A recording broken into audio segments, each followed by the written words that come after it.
Shalom, selamat sore semuanya. Ya, bersyukur sekali hari ini kita boleh mengadakan Natal Pemuda dan Remaja. Bagi gereja kita di tempat ini juga adalah Natal yang pertama gabungan pemuda dan remaja. Kita bersyukur kepada Tuhan, hari ini juga kita bisa bersama-sama mengadakan Natal, bukan hanya bergabung dengan teman-teman pemuda atau remaja dalam gereja ini, tapi juga dari teman-teman pemuda dan remaja yang berasal dari sekolah-sekolah di luar dari gereja ini. Kita bersyukur kepada Tuhan. Hari ini bolehkah angkat tangan yang memang jemaat GRI Kertajaya, baik pemuda dan remajanya? Bisa angkat tangan? Oke, ya. Sekarang yang dari luar gereja ini. Ya, hampir setengah-setengah ya. Kalau di sini pemuda remajanya remajanya dari SMP sampai SMA, pemudanya setelah sudah SMA. Tapi mungkin beberapa gereja yang lain pemuda dimulai dari SMA kelas 1. Ya, betul? Di sini ada yang SMA kelas 1 sampai kelas 3 ya. Sudah dibilang pemuda? Atau masih remaja? Kalau di gereja lain. Ada beberapa gereja tertentu masih dibilang remaja, ada yang sudah pemuda. Kita bersyukur kepada Tuhan dari latar belakang yang berbeda, dari gereja yang berbeda, dari pendidikan yang berbeda-beda, tapi bisa berkumpul bersama untuk beribadah. Inilah gambaran Natal. Ada orang yang datang dari jauh timur, yaitu para Majus. Ada orang-orang yang sangat rendah, cuman menjadi gembala. Mereka juga datang melihat bayi Yesus. Semua berkumpul bersama menyembah Kristus. Yang tinggi, yang rendah, yang terhormat, yang tidak terhormat. Semua kumpul untuk menyembah yang jauh lebih terhormat daripada semua yang terhormat, yaitu Yesus Kristus. Hari ini kita mau bersama-sama menyembah, memuji, dan boleh meninggikan Kristus Tuhan kita. Oleh sebab itu, mari sama-sama kita membuka satu bagian Alkitab, atau dua bagian lebih tepatnya, tetapi sangat berdekatan artinya. Mari kita buka yang pertama, Yesaya pasal yang ke-9. Yesaya pasal yang ke-9. Bagi yang membawa Alkitab, kita akan melihat dari Yesaya 8 ayat 23 sampai Yesaya 9 ayat yang ke-6. Kita akan membaca berganti-gantian. Yesaya 8 ayat 23 sampai 9 ayat yang ke-6. Jikalau tidak membawa Alkitab, boleh melihat di sini. Jikalau ada yang ingin melihat dari handphone, setelah lihat, handphonenya ditutup ya, sehingga tidak mengganggu kalian ketika mendengarkan firman Tuhan. Mari kita membaca berganti-gantian, dimulai oleh pria terlebih dahulu. 1, 2, ya. Tetapi tidak selamanya akan ada kesuraman untuk negeri yang terhimpit itu. Kalau dahulu Tuhan merendahkan tanah Sebulon dan tanah Naftali, maka di kemudian hari Ia akan memuliakan jalan ke laut, daerah seberang sungai Yordan, wilayah bangsa-bangsa lain. Wanita.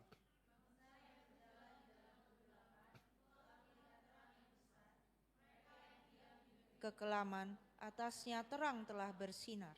Engkau telah menimbulkan banyak sorak-sorai dan sukacita yang besar. Mereka telah bersukacita di hadapanmu, seperti sukacita di waktu panen. Seperti orang bersorak-sorak di waktu membagi-bagi jarahan.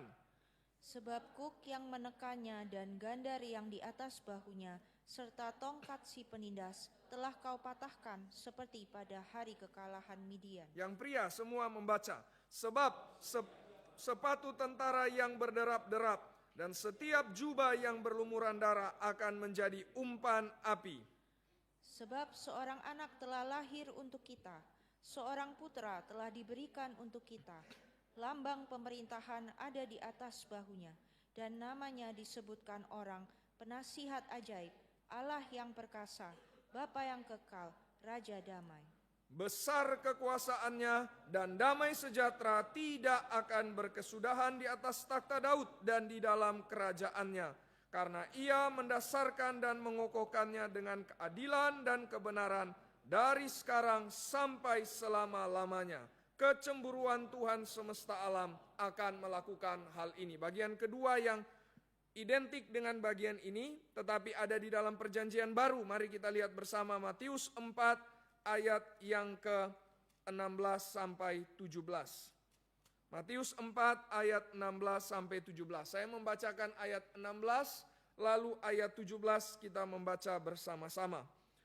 Matius 4 ayat yang ke-16. Bangsa yang diam di dalam kegelapan telah melihat terang yang besar, dan bagi mereka yang diam di negeri yang dinaungi maut telah terbit terang. Sejak waktu itulah Yesus memberitakan, bertobatlah sebab kerajaan sorga sudah dekat. Mari kita berdoa. Bapa di dalam kerajaan sorga, setiap tahun kami merayakan Natal. Kiranya ya Tuhan di tahun ini Engkau sekali lagi bekerja di dalam hati kami, sehingga hati kami diubahkan. Dan bukan hanya diubahkan di hari ini, di waktu Natal tahun ini, tetapi akan berdampak sampai kepada sisa hidup kami, sehingga kami boleh menjadi orang-orang yang berubah, boleh menjadi orang-orang yang bertumbuh, boleh menjadi orang-orang yang lebih giat lagi mengikuti Kristus. Karena Tuhan boleh memberikan kepada kami firman-Mu di hari ini. Kiranya Tuhan boleh berbelas kasih bagi hamba-Mu. Nyatakanlah kebenaran-Mu. Arahkanlah ya Tuhan apa yang menjadi isi hati-Mu untuk diberitakan. Dan kiranya Tuhan siapkanlah hati dari jemaat-Mu, sehingga mereka boleh dibentuk oleh firman. Mereka boleh Tuhan bekerja di dalam hatinya. Kiranya Tuhan tidak meninggalkan kami. Kiranya Tuhan yang boleh membentuk kami, membawa kami untuk bisa makin hidup serupa dengan Kristus. Biarlah pesan Natal di hari ini boleh sungguh-sungguh tertanam di dalam hati kami dan memberi buah sampai kepada hari-hari yang selanjutnya. Kiranya Tuhan berbelas kasih, Tuhan yang memimpin. Di dalam nama Tuhan Yesus kami bersyukur dan berdoa. Amin. Saudara-saudara sekalian, kalau saya bertanya, apa hal yang paling umum yang kita lihat di bulan Desember atau pada saat Natal? Biasanya Natal identik dengan simbol apa? Pohon Natal, pohon Natalnya cuman pohon atau juga ada lampu biasanya? Ada lampu ya seperti ini. Maka hal yang paling identik, yang paling dekat dengan Natal biasanya adalah terang, ada lampu. Saudara-saudara sekalian, secara waktu, secara musim, memang di bulan seperti sekarang, bulan Desember di akhir tahun, ini merupakan saat-saat yang gelap karena musim dingin. Khususnya di daerah barat, khususnya di daerah Asia, di daerah seperti Israel. Ini adalah masa-masa yang memang dingin dan gelap. Maka di waktu-waktu seperti itu lampu dibutuhkan. Di waktu-waktu seperti itu terang menjadi penting karena ada kegelapan. Tetapi itu hanya berdasarkan pengertian musim, pengertian secara jasmani. Tetapi saudara-saudara sekalian, Natal memang memiliki makna spiritual. Nah, ini yang kita harus sama-sama lihat, kita harus sama-sama renungkan.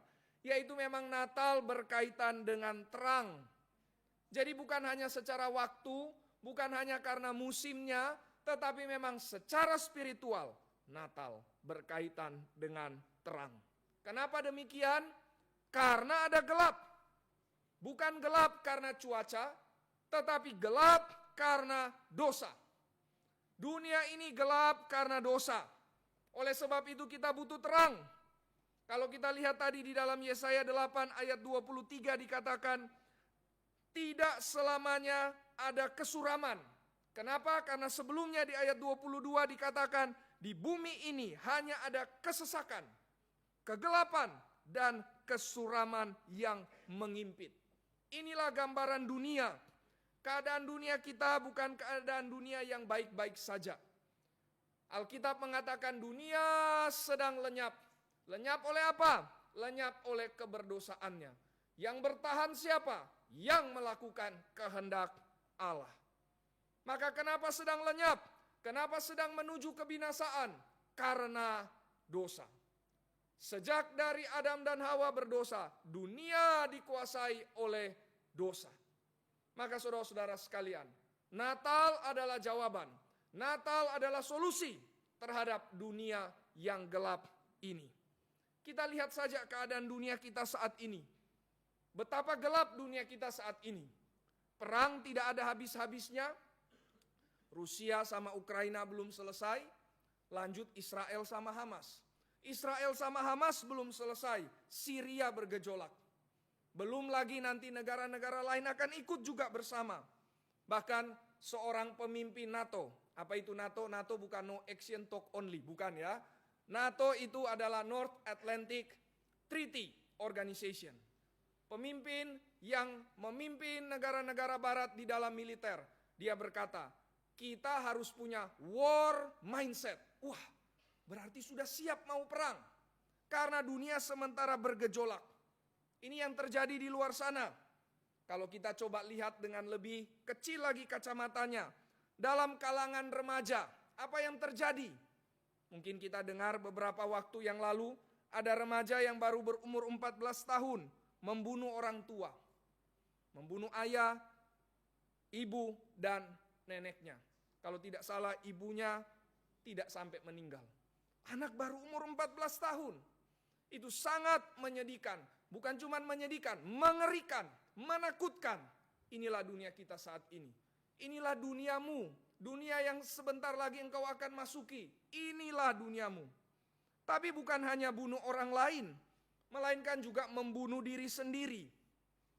Data polisi Indonesia berkata 60% kenaikan dalam bunuh diri terjadi dalam 5 tahun terakhir. Lihat, 5 tahun terakhir mau menuju 2 kali lipat orang yang bunuh diri. Begitu kelam, begitu gelap keadaan dunia saat ini. Belum lagi kalau kita mulai lihat kultur masyarakat. Aborsi mulai diterima. LGBT terus menerus dipromosikan.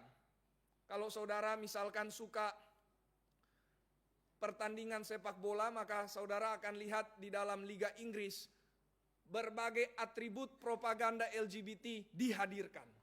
Mulai dari armbands, apa ini namanya? Ban kapten. Lalu kemudian mulai lihat baju pemanasan mereka.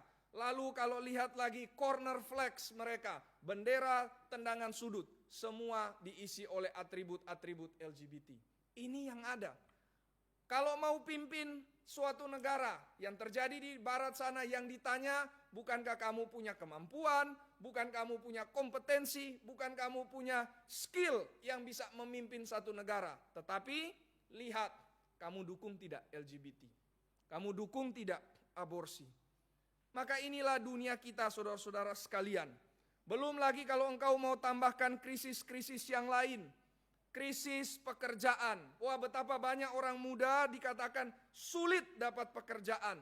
Berapa banyak orang muda akhirnya tidak bisa bekerja seperti orang biasa karena mulai kehilangan tempat pekerjaan. Mulai ada krisis di dalam keluarga, krisis di dalam relasi, dan lain sebagainya. Inilah dunia yang berdosa.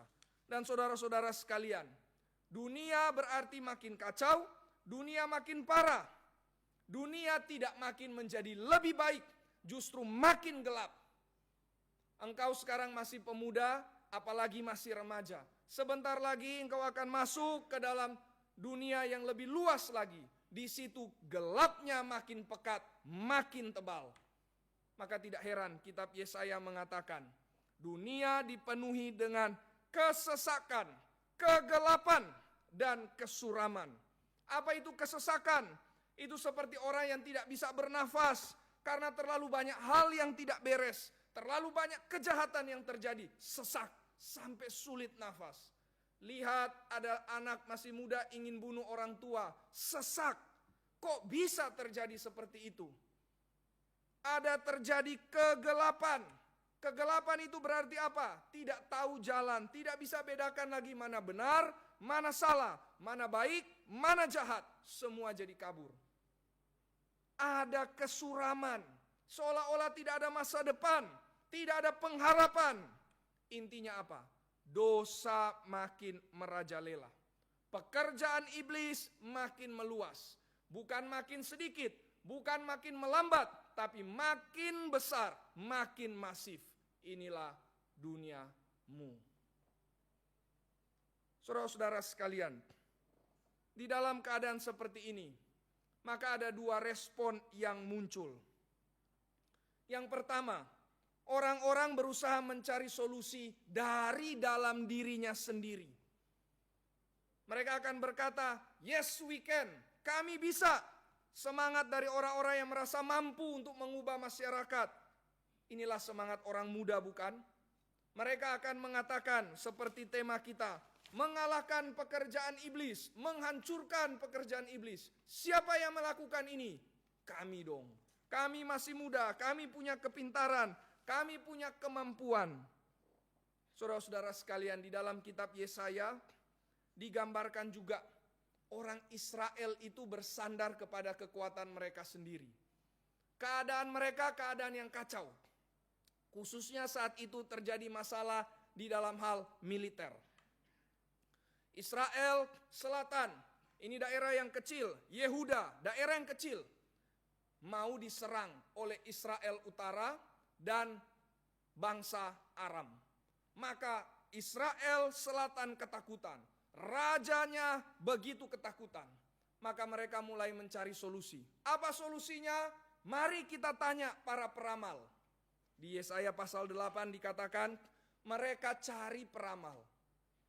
Jadi tanya orang-orang pintar. Apa solusinya?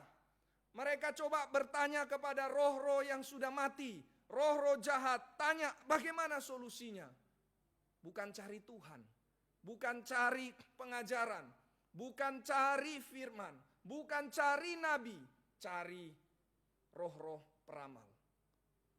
Tapi mungkin kita katakan, wah kita kan tidak demikian, itu masa pramodern, itu masa sebelum ada sains, itu masa orang-orang yang pikirannya belum tercerahkan. Makanya mereka masih tanya kepada hal-hal yang mistis seperti itu. Kami orang-orang modern. Kami bukan bersandar kepada mereka. Tapi intinya sama saja. Tetap bersandar kepada diri sendiri. Orang modern bersandar kepada apa? Bersandar kepada pendidikan. Orang modern bersandar kepada apa? Uang, teknologi, sains. Kita pikir semua hal ini bisa buat keadaan dunia lebih baik.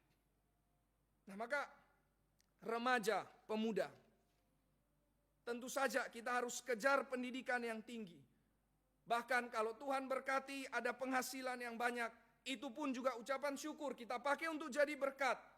Kita juga mau memajukan teknologi supaya dunia bisa mendapatkan solusi-solusi yang lebih baik. Tapi saudara-saudara sekalian, itu semua bukan juru selamat. Kalau kita bersandar kepada semua hal itu, maka kita sama seperti yang ada di dalam Yesaya. Mereka bersandar kepada para peramal. Mereka bersandar kepada orang-orang mati. Sampai-sampai Yesaya berkata, engkau orang hidup, kenapa bisa bersandar kepada orang yang mati? Ini aneh sekali. Tapi begitu juga dunia modern. Kita bersandar kepada hal-hal yang mati. Bersandar kepada pendidikan, kepada uang, kepada teknologi.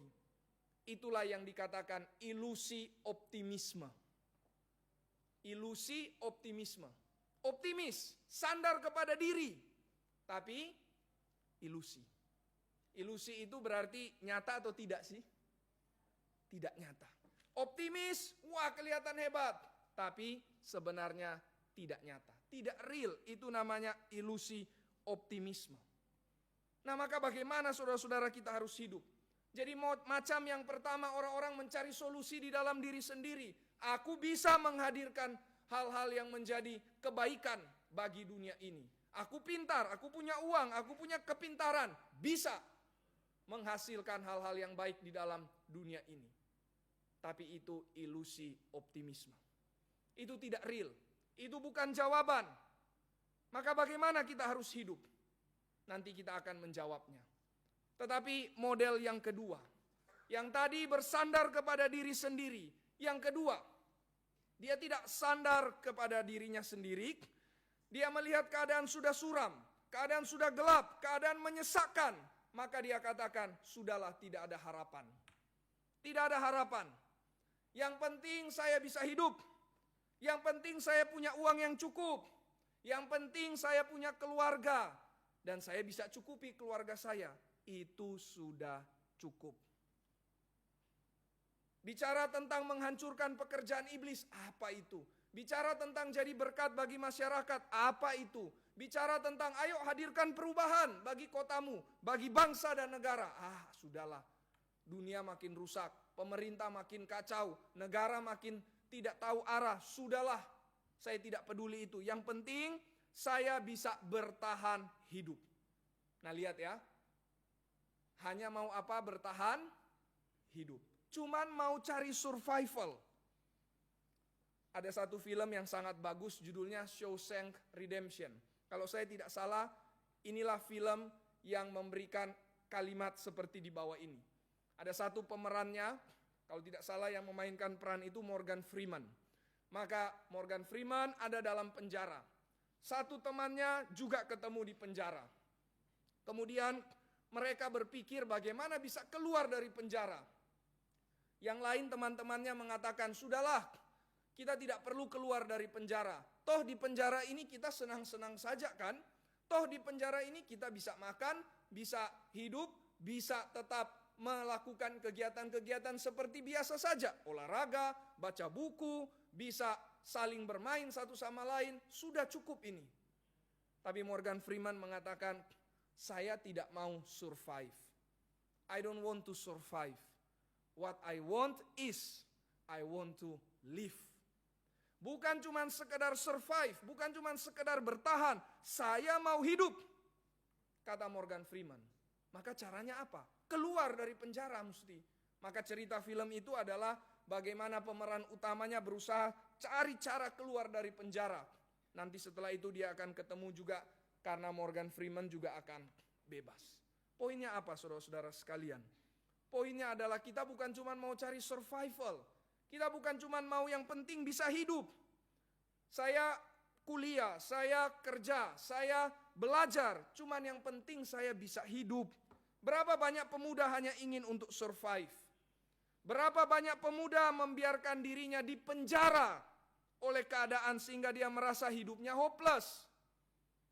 Berapa banyak pemuda remaja akhirnya juga menghabisi nyawanya sendiri karena saking dia merasa hopeless. Berapa banyak orang yang akhirnya justru kalah terhadap pekerjaan iblis. Saudara-saudara sekalian, ketika orang sudah mulai rasa hopeless, ketika orang mulai depresi, ketika orang sudah tidak tahu arah hidup, ketika orang sudah hanya berpikir yang penting bisa survive, disitulah iblis menang. Disitulah iblis bertakhta, disitulah iblis bersukacita, dan Tuhan berduka. Saudara-saudara sekalian, apakah Kristus mati dan bangkit hanya untuk supaya kita bertahan hidup? Apakah darah Kristus tercurah hanya supaya engkau dan saya memiliki hidup yang nyaman? Apakah kuasa Kristus tidak cukup untuk membebaskan hidupmu agar bisa berjuang bagi kemuliaan Tuhan? Apakah engkau mau menyanyiakan pengorbanan Kristus di atas kayu salib dengan membuang hidupmu, apalagi membunuh dirimu? Pikirkan semua itu remaja-remaja sekalian. Mari jangan hanya jadi remaja atau pemuda yang berpikir hal-hal yang remeh-temeh saja. Hanya berpikir bagaimana saya besok bisa main games, bagaimana besok saya bisa mungkin ketemu dengan teman-teman saya, bagaimana besok saya bisa menikmati hobi saya. Ini Kristus mati bukan supaya engkau cuma sekedar nikmati hobimu, main dengan teman-teman, dan hidup senyaman mungkin. Kristus mati untukmu, bukan itu. Bukan itu tujuannya. Maka saudara-saudara sekalian, jangan mau dibodohi oleh iblis. Jangan sampai iblis membawa hidupmu itu merasa suram, tidak ada harapan, dan engkau cuma mau bertahan hidup, apalagi mengakhiri hidup. Itu namanya ilusi pesimisme. Pesimis, Seolah-olah dia rasa ini dunia sudah makin rusak, maka saya tidak ada harapan, pesimis. Dan dia merasa itulah realita yang sejati. Itu ilusi pesimisme. Tadi pertama ilusi apa? Optimis. Merasa optimis, tapi sebenarnya tidak beres, tidak benar. Yang di sini merasa pesimis, seolah-olah dia benar. Padahal juga itu ilusi pesimisme. Itu bukan jawaban dari iman Kristen. Itu bukan kerendahan hati. Itu bukan hidup yang penuh syukur kepada Tuhan. Itu bukan iman. Dan itu jelas membuang-buang anugerah keselamatan yang Tuhan Yesus sudah anugerahkan bagi saudara dan saya. Jadi bagaimana kita harus hidup? Bagaimana kita harus hidup? Setelah kita melihat fenomena dunia, mari sekarang kita kembali kepada Alkitab. Yesaya pasal 8 berkata di bagian akhir, sekali lagi, keadaan dunia yaitu keadaan yang suram. Keadaan yang menyesakkan, keadaan yang penuh dengan kegelapan. Itulah keadaan dunia. Tapi mari perhatikan, Yesaya pasal 9 berkata, tetapi, di bahasa Indonesia muncul di dalam ayat yang ke-23 dari pasal 8. Tetapi, ada kata tetapi di situ. Tetapi tidak selamanya. Saudara-saudara sekalian, ini prinsip yang sangat penting. Ketika Alkitab bicara kata tetapi, ini berarti ada suatu kontras, ada satu pembalikan, ada sesuatu yang mengejutkan akan kita lihat bersama. Maka kata tetapi itu sangat penting di dalam Alkitab. Maka mari lihat di sini. Yesaya 8 berkata, keadaan suram, keadaan penuh kegelapan, keadaan penuh dengan kesesakan. Ya, orang Kristen mengakui itu semua. Ya, orang Kristen mengakui dunia ini tidak baik-baik saja. Bahkan bukan cuma sekedar tidak baik-baik saja, tetapi makin rusak, makin kacau. Ini pandangan yang realistis. Pandangan yang realistis. Ya, memang dunia ini penuh dengan kegelapan dan kesuraman. Namun tidak berhenti di sini. Kita bukan cuma mengakui keadaan. Kalau berhenti di situ, kita menjadi orang yang pesimis saja. Orang-orang yang hanya sekedar bertahan hidup. Orang-orang yang membiarkan dirinya diikat oleh keadaan yang sulit. Tapi Alkitab berkata di dalam ayat yang ke-23, tetapi tidak selamanya. Kata tetapi ini sangat penting, sangat krusial. Kenapa demikian? Karena mau menunjukkan adanya pengharapan. Adanya pengharapan. Natal itu bicara pengharapan. Pengharapan apa? Pengharapan dapat hadiah. Pengharapan dapat baju baru, pengharapan dapat uang yang banyak. Pengharapan apa? Pengharapan bisa jalan-jalan. Pengharapan bisa dapat THR mungkin kalau yang sudah kerja. Pengharapan apa lagi? Wah, semua pengharapan yang bersifat materi. Tapi saudara-saudara sekalian, pengharapan di dalam Natal, khususnya di dalam Yesaya pasal 9, pengharapan itu ada di dalam terang yang besar. Terang yang besar. Ayat pertama pasal 9 berkata, bangsa yang berjalan di dalam kegelapan telah melihat. Melihat apa? Terang yang besar. Di sini pengharapan kita saudara-saudara sekalian. Yang dunia butuhkan apa? Dunia butuhkan terang yang besar. Dunia di dalam segala lininya, segala aspek, segala bidang sudah penuh dengan kegelapan, penuh kesuraman, penuh kesesakan. Maka jawabannya apa? Harus ada terang yang besar. Sehingga dapat menyinari, dapat menembus dunia yang sudah terlalu pekat dengan awan gelap. Maka apa yang dapat mengalahkan pekerjaan iblis? Apa yang dapat mengalahkan pekerjaan iblis? Kalau kita lihat brosur ini, sepertinya brosurnya biasa saja, tetapi kita lihat di sini ada tirai hitam yang terbelah dan muncul terang. Inilah yang menjadi harapan bagi dunia. Awan yang gelap disinari oleh terang yang besar itu. Itulah pengharapan kita. Maka pertanyaan berikut saudara-saudara sekalian, dari mana terang itu? Siapa terang itu? Jawabannya ada di ayat yang ke-6. Mari kita lihat Yesaya 9 ayat yang ke-6. Yesaya 9 ayat yang ke-6 dikatakan, ayat yang ke-5 di dalam bahasa Indonesia. Seorang anak telah lahir untuk kita. Seorang putra telah diberikan untuk kita. Maka pertanyaannya, siapakah terang itu? Dari manakah terang itu? Terang itu datang dari seorang anak yang lahir. Seorang putra yang diberikan. Tapi dia bukan cuma sekedar seorang anak. Dia bukan cuma sekedar seorang putra.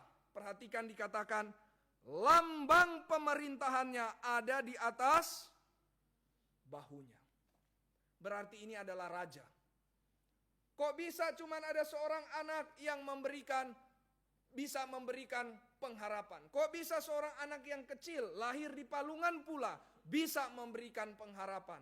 Mana bisa? Tetapi ini bukan anak biasa. Ini adalah seorang raja. Lambang pemerintahan ada di atas bahunya. Saudara-saudara sekalian, orang Yahudi, kelahiran anak bagi mereka itu sesuatu yang sangat mereka nanti-nantikan. Kenapa? Karena mereka menanti janji Tuhan. Tuhan pernah janji kepada Daud bahwa dari keturunannya akan lahir seorang raja yang kuasanya apa? Sementara tidak, tapi kekal selamanya. Maka kalau saya hidup di zaman Daud, saya punya istri, saya menanti seorang anak, maka saya sangat menantikan kapan bisa dapat anak ini. Apalagi anak laki, dan jangan-jangan anak laki inilah yang akan menggenapi janji Tuhan kepada Daud. Maka selalu kelahiran seorang anak, kelahiran seorang putra, ini sangat dinantikan. Tapi ini bukan cuma kelahiran seorang anak dan putra biasa, dikatakan di sini lambang pemerintahan ada di atas bahunya. Berarti saudara-saudara sekalian, pengharapan itu bukan dari dalam diri kita. Pengharapan dunia bukan datang dari pendidikan. Pengharapan dunia bukan dari sains. Pengharapan dunia bukan dari teknologi atau apalagi uang. Tetapi dari sang pribadi yang datang dari sorga. Dari sang pribadi yang lahir menjadi manusia padahal dia adalah Allah. Sang anak, sang putra, sang raja yang kekal. Pengharapan itu berasal dari Tuhan. Berarti pengharapan itu anugerah Tuhan. Pengharapan itu bukan usaha kita. Pengharapan itu bukan kita yang bekerja sendiri. Pengharapan itu pemberian dari Tuhan. Maka saudara-saudara sekalian, inilah yang akan memberikan terang bagi dunia. Saudara, coba kita ingat sebentar. Apakah kita mengingat kisah penciptaan? Waktu Tuhan mencipta langit dan bumi, maka dikatakan langit dan bumi pada awalnya apa? Kosong dan gelap. Lalu kemudian Allah berfirman, dikatakan jadilah terang. Dan terang itu pun jadi. Maka saudara-saudara sekalian, Allah yang sama yang pernah bekerja di awal masa penciptaan, Allah yang sama juga akan terus bekerja di sepanjang sejarah. Ketika dunia makin gelap, dunia makin kacau, Sang Firman, bahkan Sang Firman yang sudah jadi manusia, dialah yang akan menghadirkan terang. Amin. Inilah pengharapan kita. Allah yang sama yang pernah bekerja dahulu di awal penciptaan. Pola yang sama, pattern yang sama akan terus berjalan sampai dia datang kembali. Di mana ada gelap, selalu pengharapannya dari Kristus Yesus. Saudara-saudara sekalian, terang itu sudah datang di dalam sejarah. Dan hari ini kembali lagi diberitakan kepadamu. Terang itu sudah pernah datang ke dalam dunia, tetapi dia juga mau datang ke dalam hatimu. Saudara-saudara sekalian, kalau terang itu hanya datang ke dalam sejarah, hanya datang ke Bethlehem, tetapi dia tidak pernah datang ke dalam hatimu, maka itu tidak berarti. Maka itu tidak akan menghasilkan perubahan. Maka itu tidak akan pernah terjadi transformasi di dalam dirimu. Dan pasti pekerjaan iblis tidak akan bisa dikalahkan. Maka saudara-saudara sekalian, kalau malaikat pernah berkata kepada para gembala, hari ini telah lahir juru selamat bagimu. Itu kepada siapa? Gembala. Itu terjadi kapan? 2000-an tahun yang lalu. Sekarang, pertanyaan yang sama ditanyakan kepada kalian. Apakah hari ini, saat ini, juru selamat itu lahirkah di hatimu? Saudara-saudara sekalian, Natal bukan hanya mengingat kelahiran Yesus di dalam sejarah, tetapi mengalami kelahiran Yesus secara personal di dalam hatimu. Natal bukan hanya mengingat kelahiran Yesus di dalam palungan, tetapi mengalami kelahiran Yesus di dalam hatimu yang jauh lebih kotor, jauh lebih busuk, jauh lebih hina dibandingkan dengan palungan. Maka saudara-saudara sekalian, itulah Natal. Natal berarti Yesus lahir. Tapi bukan cuma sekedar lahir di dalam sejarah, tapi lahir di dalam hati. Lahir secara personal, lahir secara individual, lahir secara eksperensial di dalam hatimu. Itu Natal. Jangan engkau cuma mengingat hal sejarah. Agama semua bicara hal sejarah. Tetapi saudara-saudara sekalian, iman Kristen bicara bukan cuma sekedar sejarah. Sejarah pasti penting. Itu mau menyatakan kebenaran yang tidak bisa diganggu-gugat. Tetapi kekristenan bicara juga tentang hal yang engkau harus alami. Dan pasti bisa dialami karena Allah sanggup bekerja di dalam hati kita masing-masing. Maka saudara-saudara sekalian, kita kembali kepada tema kita tentang menghancurkan pekerjaan iblis. Maka kalau ditanya pertama-tama pekerjaan iblis di mana yang harus dihancurkan? Tadi paling awal kita coba petakan apa yang terjadi di dalam dunia ini. Apakah pekerjaan iblis yang ada di luar sana yang harus kita hancurkan terlebih dahulu? Jawabannya tidak. Yang pertama-tama harus dihancurkan, yang pertama-tama harus diterangi adalah hati kita sendiri. Pekerjaan iblis yang paling pertama yang harus dikalahkan, itu adalah pekerjaan iblis di dalam hati saudara dan saya. Kesesakan, kegelapan, kesuraman yang tadi dikatakan oleh Yesaya itu pertama-tama bukan terjadi di luar sana, tapi pertama-tama terjadi di dalam hati kita. Maka bagaimana bisa bereskan, bagaimana bisa menyinari kegelapan yang ada di luar itu? Pertama-tama mesti sinari dulu hatimu. Hatimu dulu yang harus diterangi. Pekerjaan iblis yang ada dalam hati kita harus terlebih dahulu dihancurkan. Maka tidak heran, Yesus di dalam perjanjian baru, ketika Yesus bicara tentang hari ini sudah genap.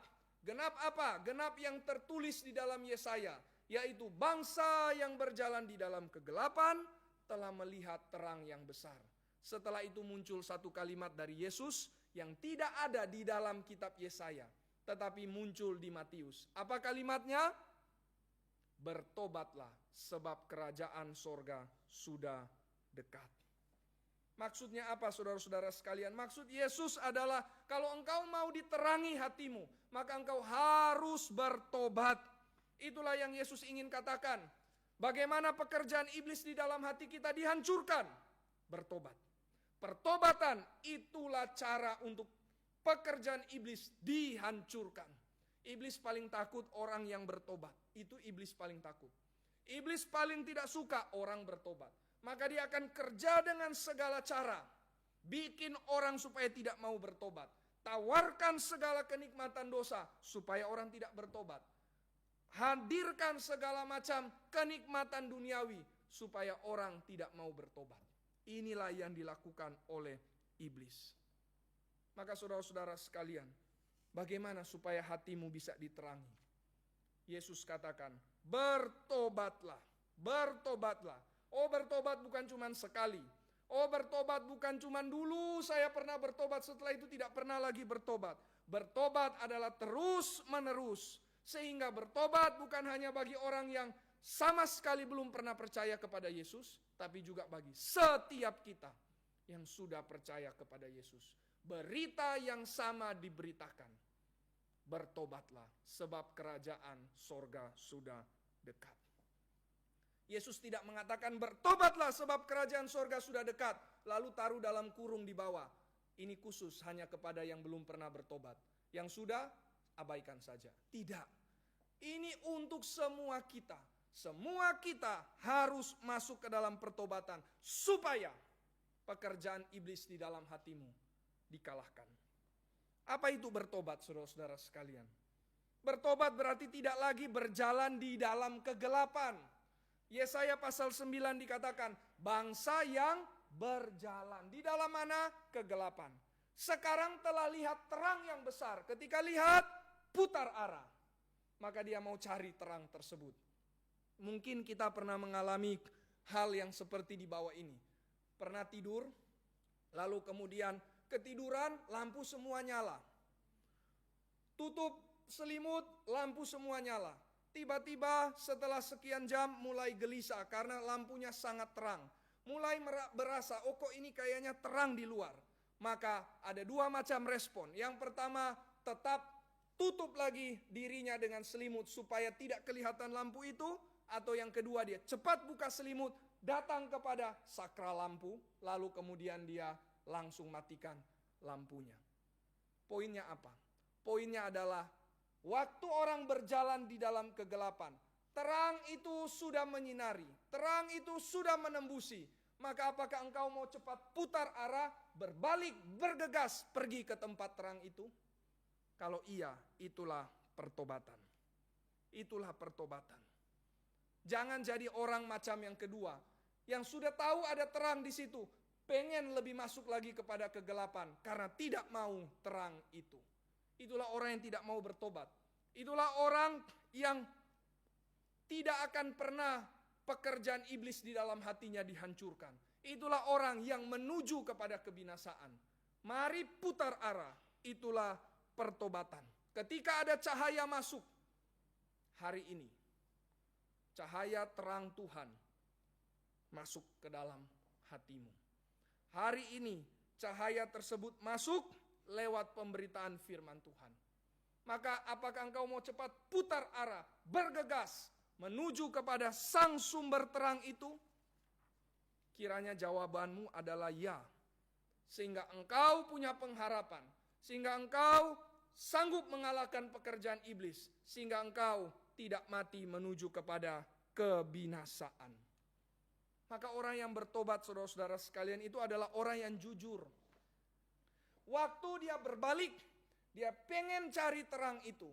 Maka waktu dia mendatangi terang, dia akan lihat segala keberdosaannya, segala kekotorannya dan segala kejijikannya.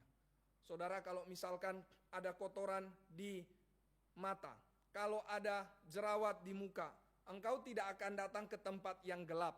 Kau akan cari lampu yang terang, lalu mau coba lihat di mana ini kotornya, kok mata saya gatal, di mana ini jerawatnya, kok kenapa seperti ada benjolan di wajah saya. Kita mau cepat cari di tempat yang terang.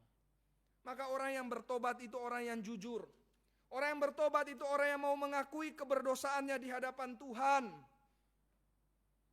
Natal itu berarti, saudara-saudara sekalian, datang kepada sang terang. Ini yang paling pertama. Berikutnya, mengaku keberdosaan kita di hadapan sang terang itu. Biarkan sang terang itu menyinari hidupmu dan di situ engkau mengakui keberdosaanmu. Itulah pertobatan. Mengaku keterikatan engkau kepada dosa-dosa tertentu. Mengaku di hadapan Tuhan keterikatanmu kepada pikiran kotor. Mengaku di hadapan Tuhan keterikatanmu mungkin kepada pornografi, perjudian, dendam, kejahatan, kesombongan, atau bahkan kerendahan diri. Mengaku di hadapan Tuhan bahwa selama ini mungkin aku hidup munafik. Aku cuma terlihat baik di hadapan orang lain. Aku cuma terlihat baik di gereja. Tetapi di luar dari itu, hidupku kacau. Di dalam rumah, di dalam pribadiku sendiri, di dalam kamarku sendiri, hidupku lain daripada yang terlihat di luar. I'm living a double life. Mengaku kemunafikan kita di hadapan Tuhan. Mengaku bahwa kita sering melawan perintah Tuhan. Mengaku bahwa kita sering menyakiti hati Tuhan. Mengaku bahwa ada Tuhan yang lain di dalam hati kita, yang selalu kita utamakan, dan itu bukan Kristus. Mengaku keegoisan kita. Mengaku segala macam keberdosaan kita di hadapan Tuhan. Itulah pertobatan. Akui semuanya di hadapan Tuhan. Itulah pertobatan. Maka saudara-saudara sekalian, maukah engkau jujur di hadapan Tuhan? Maukah engkau terbuka di hadapan Tuhan? Maukah engkau menjadi telanjang di hadapan Tuhan? Mengakui, inilah aku orang berdosa di hadapan Tuhan. Maukah engkau membiarkan terang itu menyinari hatimu dengan segala kehinaan, kegelapan, dan keberdosaannya? Mungkin kita bertanya, okelah, saya mau mengakui semuanya di hadapan sang raja itu, di hadapan sang terang itu. Tapi pertanyaannya, apakah dia bisa menerima saya? Dosa saya begitu banyak, hati saya begitu gelap. Apakah Kristus bisa mengampuni saya? Hati saya terlalu kotor, saya pun jijik.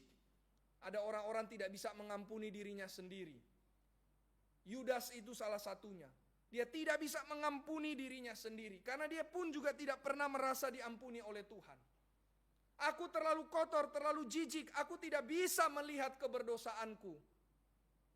Apakah sang raja yang kudus itu mau terima saya?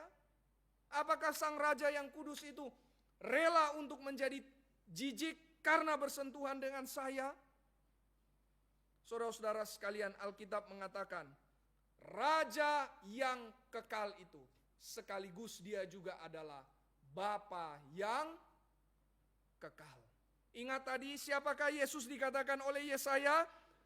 Penasehat ajaib, sama-sama. Pertama apa?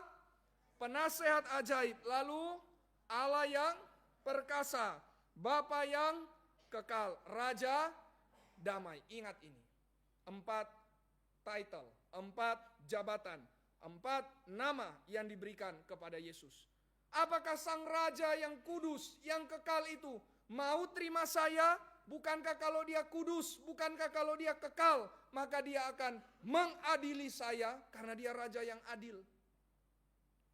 Tapi ingat saudara-saudara sekalian, dia adalah Bapa yang kekal.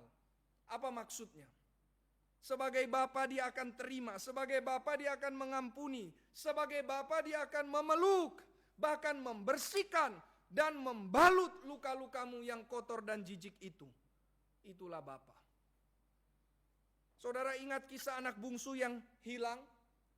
Hilang bukan karena diculik, hilang karena dia mau melarikan diri dari rumah. Selama dia melarikan diri, ayahnya setiap hari menunggunya di rumah. Kapan pulang anakku ini? Setiap hari dia terus doakan.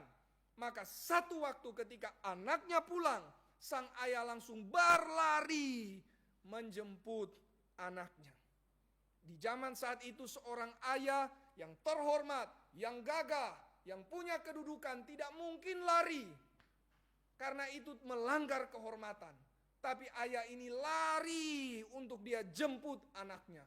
Dia peluk anaknya, anaknya sangat bau, anaknya sangat kotor. Karena dari mana? Dari kandang babi. Dia hidup dengan babi, dia memelihara babi, terlalu busuk, terlalu kotor. Tapi dipeluk oleh bapaknya. Dia peluk bapak anaknya dan kembali dia bawa anaknya ke rumah. Jadikan anaknya benar-benar menjadi anak kembali. Apakah saudara ingat kisah anak bungsu ini? Maka kalau saudara ingat, harusnya tidak ada lagi rasa takut. Harusnya tidak ada lagi rasa, apakah saya bisa diampuni atau tidak? Orang yang sungguh-sungguh datang kepada Tuhan, orang yang sungguh-sungguh bertobat, orang yang sungguh-sungguh mengakui keberdosaannya, yang jujur di hadapan Tuhan. Sang raja itu sekaligus adalah Sang Bapa itu. Dia akan menerima kita. Inilah Sang terang itu, saudara-saudara sekalian. Maka saudara-saudara sekalian, kalau engkau sudah bertobat dan Sang Raja berjanji akan menerima engkau, maka hidupmu yang tadinya suram, hidupmu yang tadinya gelap, hidupmu yang tadinya sesak akan berubah menjadi penuh dengan sukacita, penuh dengan sorak-sorai yang besar. Kenapa? Karena engkau sekarang memiliki kasih, memiliki sukacita, memiliki iman, memiliki pengharapan, memiliki penerimaan dari siapa? Dari Sang Raja yang sekaligus juga adalah Sang Bapa yang kekal. Tidak heran saudara-saudara sekalian, Yesaya pasal 9 mengatakan dari ayat yang kedua, engkau telah menimbulkan banyak sorak-sorai, engkau telah memberikan sukacita yang besar, seperti sukacita di waktu panen, seperti orang-orang membagi-bagi jarahan. Itu sukacitanya macam apa? Di zaman dulu kalau panen pasti sangat senang. Kenapa? Karena setelah ditunggu beberapa bulan, wah bisa panen. Setelah berlelah-lelah setiap hari, harus menabur. Sekarang menuai betapa senangnya. Dan sukacita seperti membagi jarahan. Itu sukacita yang bagaimana? Itu sukacita seperti orang yang menang perang. Setelah menang perang, dia akan masuk ke dalam tempat musuh, ambil senjata musuh, ambil makanan musuh, ambil hal-hal yang berharga di situ. Betapa senang kemenangan itu. Maka inilah gambaran kemenangan orang percaya. Orang yang sudah diampuni, orang yang sudah diterima, orang yang sudah bertobat, dan orang yang Tuhan peluk kembali. Inilah sukacitanya. Itulah damai yang dibicarakan oleh Tuhan Yesus. Alkitab bicara Natal adalah damai. Damai berarti apa? Damai berarti engkau sekarang boleh merasa dikasihi. Engkau sekarang merasa ada arti, ada tujuan hidup, ada kebebasan, ada sukacita, dan ada pengharapan. Kenapa? Karena ada Sang Raja damai. Sekaligus Bapa yang kekal. Ya, di luar sana dunia bergejolak. Ya, di luar sana dunia itu suram, dunia itu gelap, tapi engkau ada di dalam damai. Kenapa? Karena engkau sadar bahwa hidup ini ada pengharapan. Engkau tidak jadi hopeless. Engkau tidak hanya hidup untuk survive. Engkau tidak akan jatuh ke dalam depresi, apalagi bunuh diri, menghabisi dirimu. Tapi engkau sadar hidup ini berarti. Hidup ini punya tujuan karena ada pengharapan. Dan pengharapannya bukan dalam diri kita sendiri. Bukan di dalam pendidikan, uang, materi. Tapi di dalam Sang terang, Sang Raja damai, Sang Bapa yang kekal. Maka mari remaja pemuda sekalian. Jangan hanya hidup untuk bertahan. Bukan cuma mau survive, tapi benar-benar hidup. Jangan hanya untuk survive, tapi berperang, berjuang untuk kerajaan Allah. Dan mari bukan cuma untuk survive, tapi siap untuk berkorban bagi kerajaan Allah. Karena Dia sudah menerima, mengasihi, dan berkorban bagi engkau dan saya. Terakhir saudara-saudara sekalian, bagaimana menjalankan hidup yang Tuhan sudah berikan ini bagi kita. Tuhan sudah mengampuni, Tuhan sudah menerima, Tuhan sudah menerangi kita. Tuhan sudah mengalahkan pekerjaan iblis yang ada di dalam hati kita. Ingat pertama-tama pekerjaan iblis di mana yang harus dikalahkan? Bukan di luar sana. Mari kita lihat di dalam 1 Yohanes 3 ayat 8 yang ditulis di sini.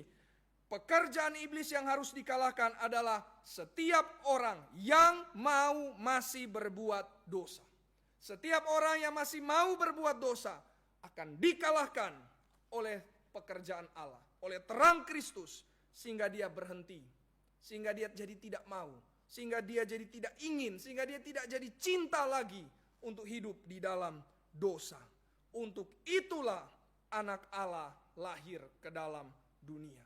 Pertama-tama anak Allah lahir ke dalam dunia karena mau menghancurkan pekerjaan iblis yang ada di dalam hati saudara dan saya. Maka sekarang saudara, pekerjaan iblis yang ada dalam hati kita sudah dikerjakan, sudah dikalahkan, sudah dihancurkan oleh Sang Raja Damai itu. Sekarang pertanyaannya, bagaimana kita menjalankan hidup yang Tuhan sudah berikan ini? Jawabannya saudara-saudara sekalian, mari jadilah terang-terang yang kecil bagi dunia. Siapa terang yang besar? Kristus Yesus. Maka mari kita menjadi terang-terang yang kecil. Saudara-saudara sekalian, inilah panggilan kita. Yesus adalah terang dan engkau dipanggil untuk jadi seperti Kristus, bukan? Maka untuk jadi seperti Kristus berarti jadilah terang-terang yang kecil itu. Kita tidak mungkin menjadi terang yang besar. Terang yang besar cuman Kristus. Kalau engkau mau jadi terang yang besar, engkau hanya akan merusak dirimu dan merusak orang lain. Kita cuman terang-terang yang kecil. Tapi bagaimana kita bisa menjadi terang yang kecil?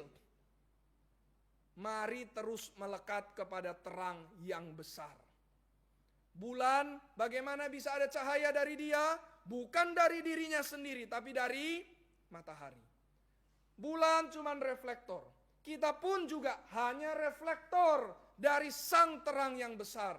Tapi untuk bisa dapat merefleksikan terang yang besar itu, bukankah kita harus dekat dengan sang terang itu? Maka mari tinggallah di dalam terang. Mari terus melekatlah kepada sang terang. Mari terus tinggallah sebagai pokok, Yesus pokok anggur dan kitalah rantingnya. Teruslah tinggal di dalam dia supaya engkau menjadi terang-terang yang kecil. Saudara, kalau engkau pernah naik pesawat dan engkau akan melihat di bawah tempat duduk, di sepanjang badan pesawat itu ada lampu apa? Lampu yang warnanya hijau ya. Yang kemudian dikatakan oleh pramugari, kalau lampu ini menyala, ikutlah lampu ini. Karena lampu ini akan membawa engkau sampai kepada pintu keluar. Bukan pintu sorga ya. Pintu keluar. Engkau akan dituntun sampai kepada pintu keluar. Maka itulah kita. Kita adalah lampu-lampu yang kecil itu. Yang ketika ada emergensi, ketika ada masalah, dia akan menyala. Sehingga orang yang ada di dalamnya tidak ketakutan, mungkin tetap takut, tapi bisa ada tuntunan. Dia tidak menjadi kalang kabut, tapi dia bisa ada pegangan. Karena dia lihat lampu yang kecil itu. Lampu yang kecil itu akan bawa engkau sampai kepada pintu keluar, yang di situ ada terang yang besar. Demikianlah hidup kita. Tuhan mau pakai engkau menjadi lampu itu untuk menuntun orang di dalam dunia ini. Tuntunlah mereka, kata Tuhan Yesus, supaya mereka sampai kepada sang terang yang besar dan mereka bisa hidup di dalam kerajaan Allah. Maka inilah panggilan saudara dan saya, saudara-saudara sekalian. Mari jadi terang yang kecil. Mari jadi lilin-lilin yang kecil. Tapi cuman kecil, bisa nggak kalahkan terang? Pasti bisa. Kalahkan gelap, pasti bisa. Saudara, meskipun di dalam ruangan ini semua lampu dimatikan, tapi engkau nyalakan saja, kecil saja, ada api dari korek yang menyala, maka orang sudah bisa tahu bagaimana cara keluar dari ruangan ini. Betul tidak? Terang yang kecil saja sudah bisa menjadi penuntun untuk orang bisa mendapatkan pintu keselamatan. Maka saudara-saudara sekalian, jadilah terang yang kecil. Kristus sang terang yang besar. Engkau sekarang sudah menerima terang. Hatimu sudah diterangi oleh Kristus. Engkau sudah dibukakan segala keberdosaanmu. Tapi setelah dibukakan, Tuhan tidak buang engkau. Tapi Tuhan peluk, Tuhan terima. Karena dia Bapa yang kekal itu. Maka sekarang, refleksikanlah cahaya dari sang terang Kristus itu. Maka bagaimana itu terjadi? Mari perhatikan beberapa hal di bawah ini. Jangan biarkan ada kejahatan merajalela di sekitar engkau. Kalau engkau ada di sekolah, jangan biarkan ada teman-teman di sekolah dibully. Kalau engkau ada di dalam tempat kerja, jangan biarkan ada korupsi terjadi. Jangan biarkan ada orang-orang yang tidak beruntung. Orang-orang yang miskin diabaikan. Orang-orang yang tidak terpelihara tidak diperhatikan. Jangan biarkan itu terjadi. Jangan biarkan kebohongan berkuasa. Oh, ada begitu banyak kebohongan di dalam dunia ini. Kebohongan yang seolah-olah seperti terang, tapi sebenarnya bukan terang. Sebenarnya justru membawa kepada kegelapan. Kebohongan seperti apa? Kebohongan bahwa seks di luar nikah itu biasa. Kebohongan bahwa LGBT itu hal yang valid, hal yang normal. Kebohongan bahwa aborsi itu tidak masalah, karena itu belum menjadi seorang bayi, belum menjadi anak maka bisa dibunuh. Itu semua kebohongan. Mari jangan biarkan kebohongan merajalela. Jangan biarkan teologi yang salah terus menyesatkan orang. Mari bimbing mereka kepada kebenaran. Jangan biarkan orang-orang yang belum kenal Injil binasa. Kalau engkau punya teman, khususnya anak-anak yang ada di sekolah negeri, berapa banyak temanmu yang bukan Kristen? Mari beritakan Injil kepada mereka. Yang sangat menyedihkan adalah justru orang-orang Kristen yang ada di sekolah negeri malah menjadi orang Muslim, malah mengikuti agama lain. Karena justru tidak bisa menyatakan kebenaran, tidak bisa menyatakan siapakah Kristus. Engkau punya Kristus, engkau punya kebenaran, engkau punya terang yang sejati. Mari beritakan, mari arahkan orang kepada terang itu. Jangan biarkan mereka binasa, apalagi jangan biarkan dirimu sendiri binasa. Jangan biarkan anak-anak Tuhan tidak dibangun hidupnya. Jangan biarkan anak-anak Tuhan tidak dibina imannya, sehingga mereka menjadi mangsa dari iblis. Mari kita melayani mereka. Inilah artinya menjadi terang-terang yang kecil. Hal-hal yang praktis, tapi intinya adalah kalahkanlah kejahatan dengan kebaikan. Hancurkanlah ketidakbenaran dengan kebenaran. Hadirkanlah keadilan di mana ada ketidakadilan. Itulah menjadi terang-terang yang kecil. Amin. Mari perangi itu semua. Mari perangi segala macam kebohongan, ketidakadilan, kejahatan bersama dengan sang terang yang bukan cuma sekedar raja, yang bukan cuma Bapa yang kekal, tapi ingat apa yang ketiga? Allah yang perkasa. Sama-sama apa yang ketiga? Allah yang perkasa. Allah yang perkasa. El Gibor. Apa itu maksudnya? Allah yang berperang. Dia panglima kita dan engkau dan saya adalah prajuritnya. Mari perang bersama Allah ini. Perang apa? Perang lawan teman, perang lawan orang lain? Bukan. Perang lawan iblis, perang lawan kejahatan, perang lawan ketidakadilan, perang lawan ketidakbenaran. Mari perang. Perang dengan siapa? Yang di depan. Perang dengan siapa? Allah yang perkasa. Terakhir, mari saling mengajar, mari saling menasehati satu sama lain, mari saling membimbing satu sama lain berdasarkan firman. Sehingga hidup kita bisa berhikmat di tengah-tengah dunia yang suram dan gelap ini. Mari lakukan itu bersama dengan sang raja, yang bukan cuma sekedar raja, yang bukan cuma sekedar Bapa yang kekal, yang bukan cuma sekedar Allah yang perkasa, tapi yang terakhir, penasehat ajaib. Penasehat ajaib. Dialah sang hikmat Allah. Saudara-saudara sekalian, dunia bukan butuh orang pintar, dunia bukan butuh orang yang beruang, dunia bukan butuh orang yang kuat, tapi dunia butuh orang berhikmat. Dari mana muncul orang yang berhikmat? Dari orang yang mengenal sang hikmat yang sejati.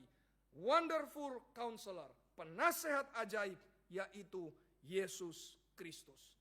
Maka menjadi terang yang kecil apa? Berarti mari perang, mari saling mendukung, mari saling menasehati, mari saling membimbing satu sama lain sehingga pekerjaan iblis dihancurkan. Pekerjaan iblis di mana? Di luar sana. Pertama-tama pekerjaan iblis yang di dalam hatimu sudah dihancurkan oleh sang terang Kristus. Sekarang kalau engkau sudah menjadi anak-anak terang, mari hadirkan terang di dunia yang gelap ini. Sehingga orang yang ada di luar sana, dia sadar dunia ini terlalu gelap. tetapi dia punya pengharapan. Karena ada terang-terang yang kecil yang mengarahkan mereka kepada siapa? Sang terang yang besar. Jadilah seperti lampu yang ada di pesawat itu yang membimbing orang keluar sehingga bisa mendapatkan pintu keluar. Inilah saudara dan saya. Mari kita hidup bagi Kristus. Inilah Natal, menjadi terang yang kecil karena sadar ada terang yang besar. Mari kita berdoa.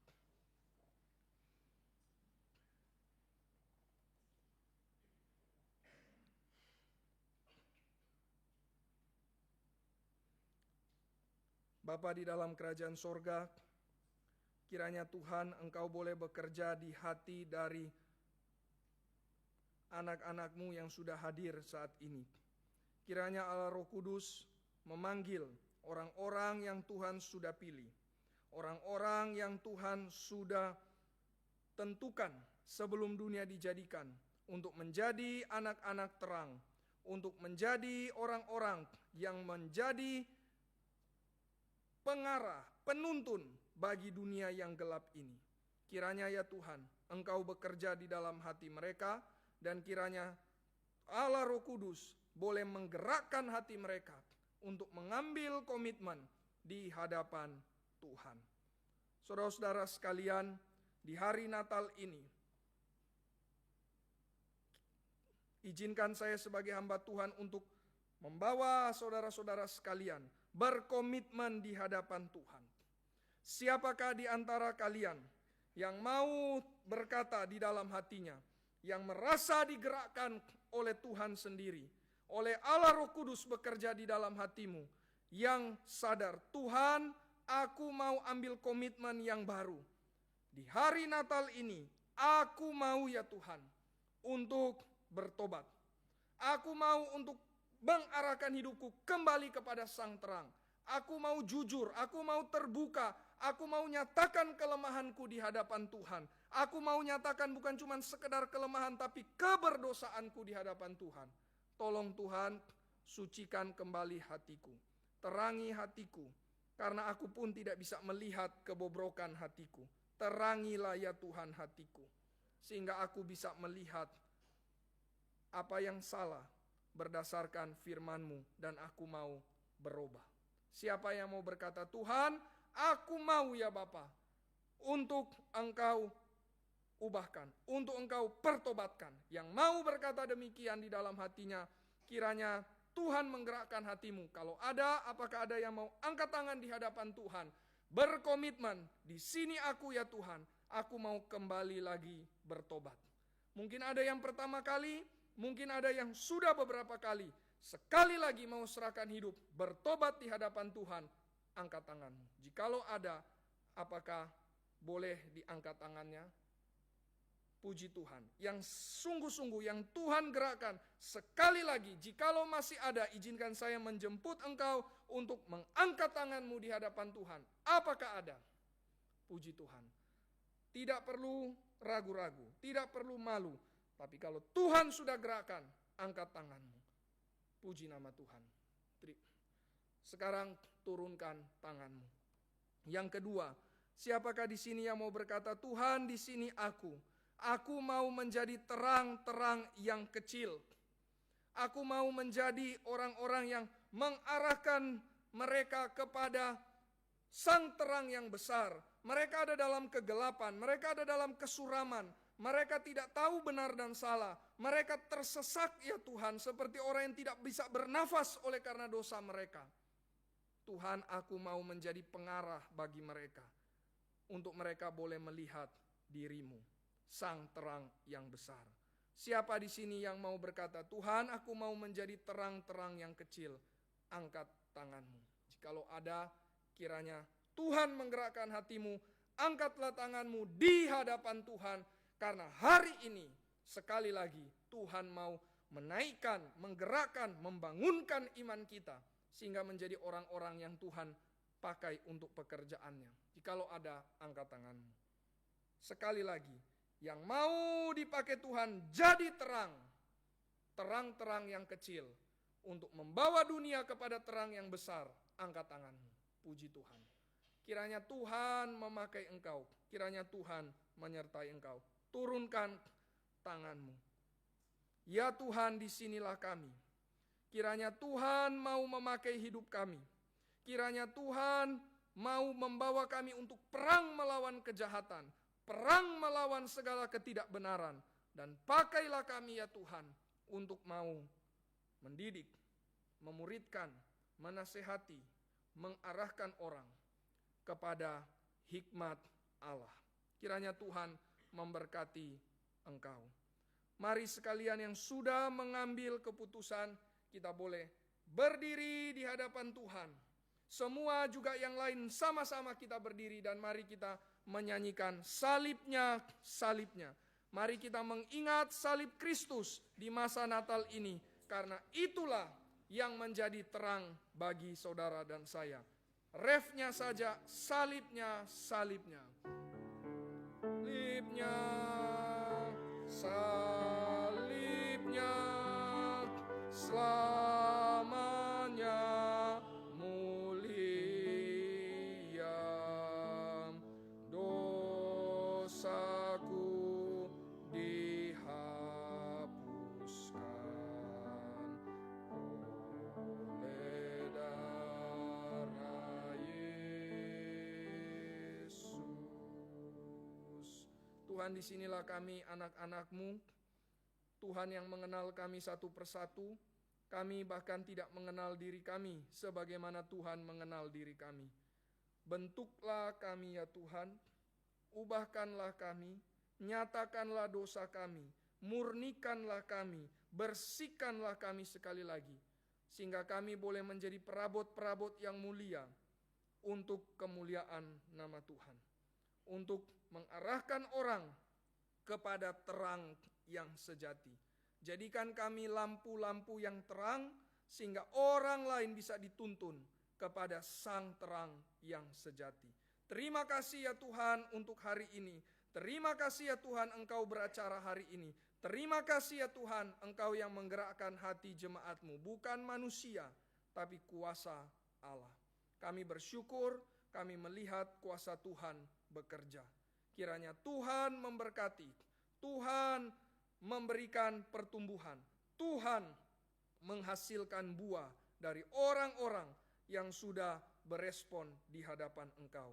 Demi hormat dan kemuliaan nama-Mu saja. Amin.